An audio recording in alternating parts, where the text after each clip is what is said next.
Hey guys, 4pulse here, and today we're going to take an advanced look at last hitting. Please note this is not a video teaching you how to perfectly last hit, that's something that gets constantly refined over time. Instead we'll be looking at how you can manipulate minion waves through how you choose to last hit minions. So first of all, let's clear up what last hitting is. Last hitting is the act of dealing a killing blow, so that you can grab not only the experience for the enemy's death, but also gold. We all know that it's super important to grab that last hit so that we can grab gold and get some items, but today I'll show you two forms of last hitting and their implications on your lane phase. So let's say that you want to push your wave out while last hitting and without dedicating any cooldowns or mana in order to do so. In this case you'll want to last hit the minions as soon as possible.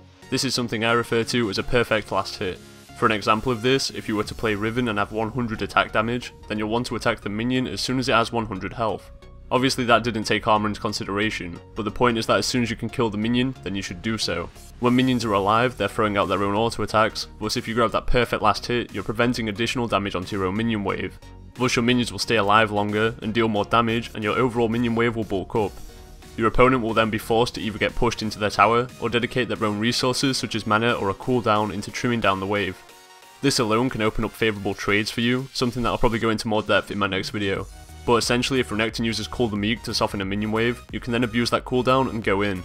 Equally, another pro of building up these waves via perfect last hitting is minions do a truckload of damage, especially in the early game. So with that Renekton example, he's currently down a cooldown on top of having more minions to deal with if you force an engagement, thus a great trade for you. Next, if you want to bring the minion wave closer to your own tower, then you can also change up the way you last hit. Some examples of when you might want to do this is when your lane opponent can zone you, or your ward is timing out and you want to be near the safety of your own turret.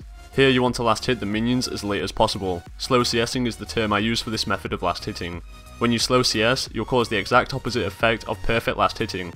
Your opponent's minions will be staying alive for as long as possible, while stealing their most potential damage. Since your opponents probably won't be considering how they're last hitting, then their wave will begin to push towards you. However, with the benefits of being close to your turret, the weaknesses of having to dedicate cooldowns and resources to grab CS on the turret should not be forgotten. Overall, how you choose to last hit will not always have the most obvious impact on how your lane phase does turn out. It's one of those subtle things that can be really hard to identify, but keep the concept of perfect last hitting and slow CSing in mind.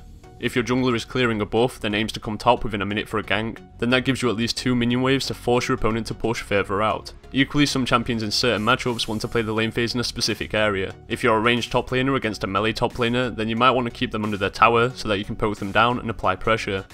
This topic can get super complex and contextual really fast, but if you do have any questions, feel free to leave them below and I'll try to help out.